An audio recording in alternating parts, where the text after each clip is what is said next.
ক্ষতিগ্রস্ত কৃষকের পরিবার টাকা ফিরে পাবার দাবিতে সোমবার সন্ধ্যা 6:30 বিশালগড় থানার দ্বারস্থ। জানা যায়, বিশালগড় নবীনগড় এলাকার কৃষক বাবুল দাসের কাছে একটি ফোন আসে। অনলাইনে 22,500 টাকা ট্রান্সফার করলে 55,000 অ্যাকাউন্টে চলে আসবে। পাশাপাশি বাড়িতে একটি এয়ারটেল টাওয়ার বসানো হবে। নেট দুনিয়া প্রতারকের খপ্পরের বিষয়ে অজানা কৃষক বাড়ি থেকে 22,500 বাজারে সিএনসি সেন্টার থেকে সে প্রতারকের অ্যাকাউন্টে ট্রান্সফার করে দেয়। প্রতারক 22,500 টাকা পাওয়ার সাথে সাথে তার মোবাইল সুইচ অফ করে দেয়। ক্ষতিগ্রস্ত কৃষক কান্নায় ভেঙে পড়ে এবং সম্পূর্ণ ঘটনা বাড়িতে এসে জানানোর পর বাবুল দাসের স্ত্রী স্বস্তি দাস সহ উনার নিকট আত্মীয়রা সোমবার সন্ধ্যায় প্রতারকের হাত থেকে সে টাকা ফিরে পাবার দাবিতে বিশালগড় থানার দ্বারস্থ হয়।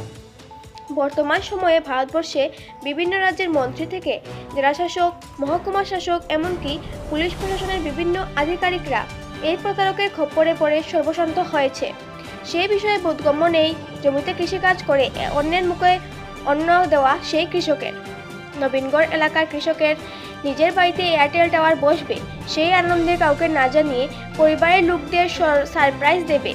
সেই খুশিতে 22,500 টাকা নিয়ে বাজারে এসে কোনো এক সিএনসি সেন্টার থেকে প্রতারকের অ্যাকাউন্টে ট্রান্সফার করে দেয় কৃষক বাবুল দাস। আজকে বিকেল আনুমানিক 6টার দিকে একটা কল আসছিল ফ্রড কল। ওরা বুঝতে পারছে না, আমার বডি হয় বুঝতে পারছে না, কল করে আসলে বলতেছে যে 22,000 টাকা ট্রান্সফার করলে 55,000 টাকা এর অ্যাকাউন্টে ঢুকবো। তারপরে বাড়িতে একটা এয়ারটেলের টাওয়ার বয় দিব, মাসে মাসে ওইটা থেকে একটা বেতন পাই দেবো।